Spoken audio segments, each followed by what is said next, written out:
worked with Roger for 30 years, doing sets, painting, and just everything that he did. And one of his most magnificent sets just came to mind when Mike said the audience would, it was the log cabin, 2-story for 7 brides for 7 brothers. And we would be painting logs up here. And every night he'd say, well, we're about ready here.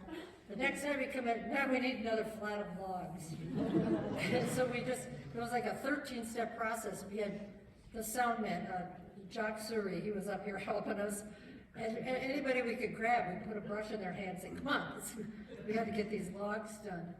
But the one thing I will remember most that sticks in my head is a quote from Dean Wicker. And we would be talking, they'd be designing over at DeMarini's, designing on the bar napkin, what the next step was going to be like and what they could do here or there. And I looked at Dean, I said, wow, you guys are just something else. He says, yeah, I build them and Roger makes them look pretty. And I've got like 6 million more stories, but I'll...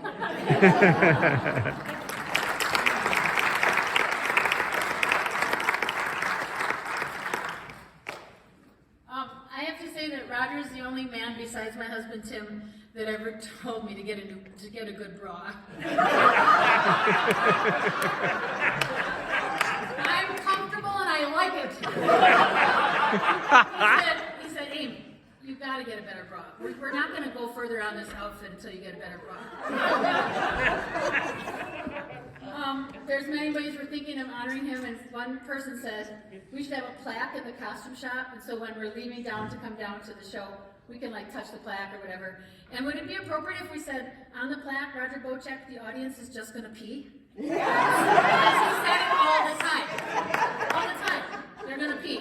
And then when we saw the first Joseph here with my family, Brian was 3 and he peed on it. Oh my God, so many laughters, so many sorry. It's hard sometimes.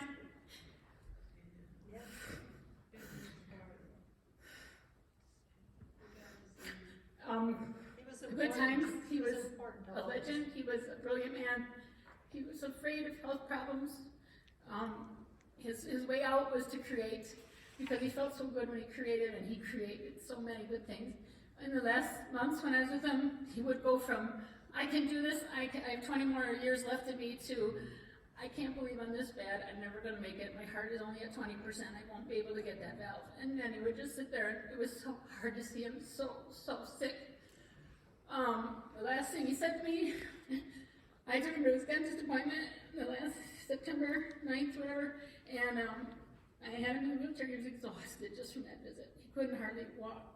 I mean, I took the wheelchair and everything, but he was so winded, he was so pasty, and then I hugged him from the back, and it felt so good to hug him, and he was so skinny.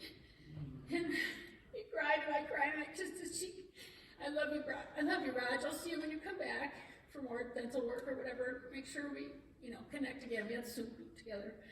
And then he goes, you're just an angel. And I said, I'm just a good friend, I'm not an angel. But all of us, he made us feel so good over the years with what he's created for us. And now, we don't have him anymore, so I feel his presence in the costume shop. I'm helping in the costume shop, which is hilarious. I